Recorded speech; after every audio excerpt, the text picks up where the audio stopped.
मित्रांनो नमस्कार. मी अथर्व गोसावी. स्वागत आहे सर्वांचं आपल्या एका नवीन सेशनमध्ये. सो मित्रांनो, मी आज तुमच्या समोर तुमच्यासाठी सर्वांसाठी हा सेशन घेत आहे, हा व्हिडिओ घेत आहे. सो यामध्ये मी तुम्हाला सांगणार आहे की कशा प्रकारे म्युच्युअल फंडचे इन्व्हेस्टरसाठी म्युच्युअल फंड्स कंपन्यांसाठी काही नियम बदललेले आहेत. सो त्या नियमांचा तुमच्यावरती कसा परिणाम होणार आहे किंवा ते नियम एक्झॅक्टली काय आहे तुम्हाला समजून घेणं का गरजेचं आहे, हे मी तुमच्यासमोर सर्व काही मांडणार आहे. तर या सर्वासाठी मी एक प्रेझेंटेशन बनवलेलं आहे, पीपीटी बनवलेली आहे, ज्यामधनं आपण म्युच्युअल फंडचे काय नियम बदललेले आहेत ते एकदा बघून घेऊया. ठीक आहे, आणि शिकून घेण्यासाठी जे आहे ते आपण सुरुवात करूया. सोबतच जे जे लोक आपल्या अंडर म्युच्युअल फंडमध्ये इन्व्हेस्टमेंट करत आहेत त्यांच्यासाठी बऱ्याच नवीन गोष्टी आपण घेऊन आलो, त्याबद्दल सुद्धा आपण आजच्या संपूर्ण व्हिडिओमध्ये डिस्कशन करणार आहोत. ठीक आहे, तर मी तुमच्या समोर जे ते प्रेझेंटेशन ओपन करतो. बाकी आपण आपल्या चॅनलवरती इन डिटेल व्हिडिओ जे आहे म्युच्युअल फंड बद्दल ते कंटिन्युअस बनवत आहोतच. सो त्याचा सुद्धा तुम्ही नक्की फायदा घ्या. बऱ्याचशा गोष्टी तुम्हाला त्या माध्यमातून त्यातर्फे जे नक्की शिकायला मिळणार आहे. ठीक आहे, सो मी आता तुमच्या समोर जे तिथे जे आपण नियम बदललेले आहेत म्युच्युअल फंडचे ऑलरेडी त्याच्याबद्दल डिस्कशन करतोय. तिथे मी तुमच्यासमोर ओपन करतो. ओके, सो सेबीने काही नियम बदललेले आहेत 2026 साठी म्युच्युअल फंडसाठी, ते बघूया. आता सगळ्यात पहिली गोष्ट, नियम का बदलले किंवा हे नियम नवीन नियम का आणलेले आहेत, बदलले म्हणण्यापेक्षा नवीन नियम का आणलेत.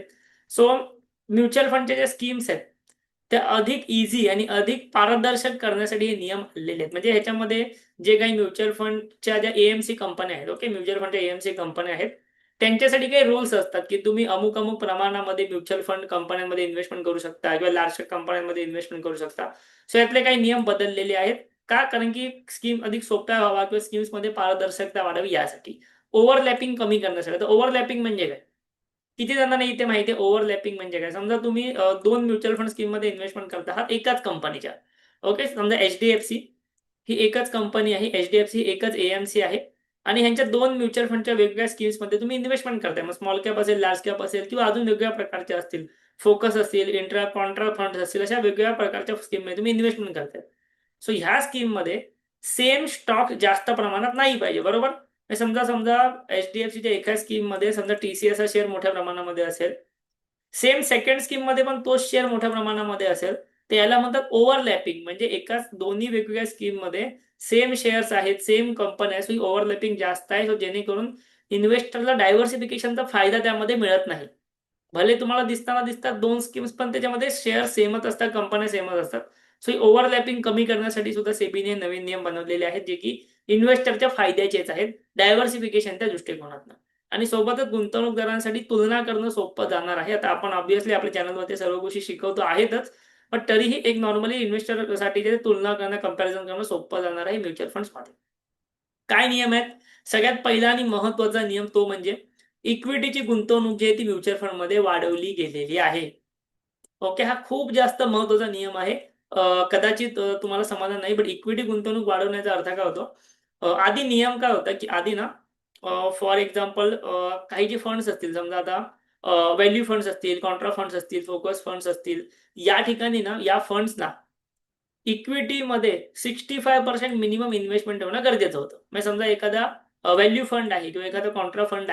सो या सर्व प्रकारच्या म्युच्युअल फंडमध्ये जे आहे ती आधी 65% इक्विटी मेंटेलिटी होती, तर 80% झालेली आहे. सो याच्यामुळे काय झालंय? सो जेव्हा कधीही कोणत्याही म्युच्युअल फंड प्रकारांमध्ये इक्विटी गुंतवणूक वाढली जाते, सो ऑब्व्हियसली यामुळे तुम्हाला लॉंग टर्म मध्ये रिटर्न्स जास्त मिळवण्याची शक्यता सुद्धा वाढली जाते, पण त्यासोबत तुमची रिस्क सुद्धा वाढली जाते. कारण की इक्विटी वाढणं म्हणजे काय? की तुम्ही जर लॉंग टर्म मध्ये तो म्युच्युअल फंड होल्ड करणार असाल तर तुम्हाला दीर्घकाली रिटर्न्स सुद्धा जास्त भेटू शकतात, पण तुम्ही शॉर्ट टर्म साठी त्यामध्ये तुमची रिस्क सुद्धा वाढलेली असू शकते, कारण की शेअर मार्केट कधीही कोसळू शकते, हे तुम्हालाही माहिती आहे. सो हा एक मेजर ह्याच्यामध्ये गोष्ट घडली. तर तुमच्याकडे जर या प्रकारातले म्युच्युअल फंड असतील, like dividend yield fund, value fund, Contra fund, focus fund किंवा ईएलएसएस फंड, सो ह्यामध्ये इक्विटीची गुंतवणूक जी आहे ती वाढलेली तुम्हाला दिसू शकते, जेणेकरून तुमची रिस्क थोड्या काळासाठी वाढू शकतं, पण लॉंग टर्म मध्ये तुम्हाला जे ते चांगले रिटर्न्स नक्कीच मिळू शकतात. त्यानंतर ओव्हरलॅप नियम, जे मी तुम्हाला ओव्हरलॅपिंग बद्दल मगाशी एक्झाम्पल दिलेलं त्यामध्ये. सो ओव्हरलॅप म्हणजे काय? की दोन वेगवेगळ्या फंड मध्ये समान शेअर्स असणे, मी तुम्हाला मगाशी एक्झाम्पल मध्ये सांगितलेलं होतं. नवीन नियम काय आहे? की सेक्टोरल आणि थीमॅटिक फंडामध्ये जास्तीत जास्त 50%चा ओव्हरलॅप असू शकतो. ओके, आता सगळ्यात पहिलं म्हणजे सेक्टोरल आणि थीमॅटिक फंड म्हणजे काय हे समजून घेऊया. सेक्टोरल फंड म्हणजे काय? सेक्टोरल फंड म्हणजे काय? की फॉर एक्झाम्पल आयटी सेक्टर आहे, किंवा फार्मा सेक्टर आहे, ओके, एफएमसीजी सेक्टर आहे. आणि थीमॅटिक फंड म्हणजे काय? एखादी थीम, ओके, एखादी थीम म्हणजे फॉर एक्झाम्पल आर्टिफिशियल इंटेलिजन्स ही एक थीम आहे, किंवा आपलं इलेक्ट्रिक व्हेकल्स ही एक थीम आहे, सोलार ही एक थीम आहे. सो अशा प्रकारे हे थीमॅटिक आणि सेक्टोरल मध्ये हा एक थोडासा डिफरन्स असतो. हे खूप जास्त रिस्की प्रकारचे म्युच्युअल फंड असतात, कारण की हे एका स्पेसिफिक सेक्टरला किंवा एका स्पेसिफिक थीम वरती फोकस करतात. ओके, सो त्यामुळे याच्यामध्ये ओव्हरलॅप जो आहे तो 50% पर्यंत अलाउड केला गेलेला आहे. ओके, आता याच्यामध्ये जर नियम वगैरे नाही पाळला तर फाईन वगैरे लागू शकतो. हे सर्व एमएफ साठीचे नियम आहेत. ओके, जुन्या फंडांना हे पाळण्यासाठी 3 वर्षाची मुदत ऑलरेडी देण्यात आलेली आहे सेबीकडून. ठीक आहे, आता ह्याच्यामध्ये तुम्हाला काय फायदा की ऑब्व्हियसली तुमचं ओव्हरलॅपिंग जर कमी झालं तर तुम्हाला खऱ्या अर्थाने वेगवेगळे पोर्टफोलिओ पाहायला भेटतील वेगवेगळ्या म्युच्युअल फंड स्कीममध्ये, जेणेकरून तुमच्या डायव्हर्सिफायच्या दृष्टीने तुम्हाला याचा फायदा होणार आहे. त्यानंतर व्हॅल्यू आणि कॉन्ट्रा फंड.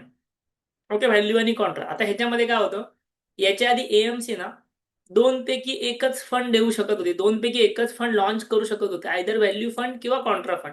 पण आता एएमसी दोनही फंड लॉन्च करू शकते, आणि पण त्याच्यामध्ये 50% पेक्षा जास्त ओव्हरलॅप नसावा दोन्ही फंडांच्या शेअर्समध्ये किंवा गुंतवणुकीमध्ये. सो याच्यामुळे ते गुंतवणूकदारांना अधिक ऑप्शन्स अवेलेबल होतील. जर तुम्ही येत्या काळामध्ये बघू शकता की भरपूर सारे एनएफओ तुम्हाला पाहायला भेटू शकतात, म्हणजे भरपूर सारे नवीन फंड्स तुम्हाला पाहायला भेटू शकतात मार्केटमध्ये, ज्यामध्ये तुम्हाला काही एएमसी ज्यांचे व्हॅल्यू फंड आहे ते कॉन्ट्रा सुद्धा लॉन्च करू शकतात. त्यानंतर इम्पॉर्टंट गोष्ट म्हणजे इक्विटी फंडचे प्रकार जे आहेत ते आता वाढलेले आहेत. याच्या आधी इक्विटी फंडचे टोटल 11 प्रकार होते, तर 13 प्रकार झालेले, 2 प्रकार वाढवलेले आहेत. सो कोणते कोणते प्रकार आहेत इक्विटी म्युच्युअल फंड्समध्ये? लार्ज कॅप फंड्स आहे, मिड कॅप आहे, small cap, flexi cap, multi cap. हे 5 प्रकार तर भरपूर लोकांना माहिती असतात, पण त्यासोबत large and mid cap, dividend yield, value fund, Contra fund, focus fund, sectoral, thematic आणि ईएलएसएस टॅक्स सेवर्स, असे हे 13 प्रकार जे ते इक्विटी म्युच्युअल फंडचे जे आहेत ते वाढलेले आहेत. ओके, आता ही महत्वाची टाइम लाईन काय आहे या सर्वांसाठी चेंजेस करण्यासाठी? सो जुन्या फंडांना 3 वर्षाची मुदत आहे, नवीन फंडांना ती सुरुवातीपासूनच करावी लागेल. अंतिम मर्यादा आहे फेब्रुवारी 2028, म्हणजे आजपासून साधारणतः 2 वर्षांनी. आणि दरमहा तुम्हाला ओव्हरलॅपिंग जाहीर करणं, म्हणजे दरमहा फंडांना ओव्हरलॅपिंग किती आहे जाहीर करणं खूप जास्त बंधनकारक असणार आहे. त्यानंतर आता म्हणजे निष्कर्ष म्हणजे काय, आपल्यासाठी काय फायदा आहे नियमांमध्ये? सगळ्यात पहिलं म्हणजे फंडांची निवड तुमच्यासाठी अगदी सोपी होणार आहे. डायव्हर्सिफिकेशन तुम्हाला एकदम रिअलमध्ये भेटणार आहे, पारदर्शकता वाढणार आहे. पण जास्त इक्विटीमुळे, तुम्हाला जसं म्हटलं की जास्त इक्विटी वगैरे, सो जास्त इक्विटीमुळे तुम्ही रिस्क थोडीशी वाढू शकते शॉर्ट टर्म मध्ये. सो ती तुम्ही समजूनच त्यानंतरच गुंतवणूक करा. तुम्हाला जर छोट्या कालावधीसाठी गुंतवणूक करायची असेल तर मी तुम्हाला म्हटलंय नेहमी की त्यासाठी म्युच्युअल फंड वेगळ्या प्रकारचे आहेत, आपले लिक्विड फंड्स किंवा डेफ फंड्स वगैरे, त्यासाठी तुम्ही इक्विटी म्युच्युअल फंड मध्ये इन्व्हेस्टमेंट करू नका. क्लिअर आहे? सोबतच तुम्हाला जर आपल्या तर्फे म्युच्युअल फंड मध्ये गुंतवणूक सुरुवात करायची असेल, इन्व्हेस्टमेंट सुरुवात करायची असेल, तर व्हिडिओच्या डिस्क्रिप्शन मध्ये आपल्या व्हॉट्सअपच्या एका लिंक आहे, व्हॉट्सअपच्या आयडीची लिंक आहे, तिकडे आम्हाला मेसेज करा. सो आमची टीम तुम्हाला तिथे रिप्लाय करेल आणि तुम्ही आमच्या अंडर म्युच्युअल फंडचं अकाउंट ओपन करू शकता आणि आमच्या अंडर इन्व्हेस्टमेंट सुरुवात करू शकता. जे लोकांचं सुद्धा ऑलरेडी आपल्या अंडर म्युच्युअल फंडचं अकाउंट आहे, इन्व्हेस्टमेंट जे आपल्या अंडर करतायत, त्यांच्यासाठी याच मार्च महिन्यापासून आपण एक डेडिकेटेड रिलेशनशिप मॅनेजर असाइन करत आहोत. सो तुम्हाला सर्वांना, जे लोक पण आपल्या अंडर ज्यांचे म्युच्युअल फंडचे अकाउंट आहेत, सर्वांना नेक्स्ट वीक मध्ये कॉल येईल आमच्याकडून. तो डायरेक्टली आरएम कडून असेल, तो नंबर तुम्ही सेव्ह करा. तुम्हाला काही प्रॉब्लेम आले तुम्ही त्या नंबरशी जे आहे ते कॉन्टॅक्ट करू शकता, व्हॉट्सअप करू शकता वगैरे. सोबतच तुम्हाला जर तुमचे स्वतःचे इंडिव्हिज्युअल पोर्टफोलिओ तयार करून घ्यायचे असेल, अनालिसिस करायचे असेल, तेही तुम्ही आमच्याशी कॉन्टॅक्ट नक्कीच करू शकता. ओके, व्हिडिओ तुम्हाला आवडला असेल नक्की लाईक करा. डिस्क्रिप्शन मध्ये सर्व लिंक दिले, त्याचा फायदा घेऊन आपल्या चॅनलला जरूर सबस्क्राईब करा. थँक्यू, धन्यवाद.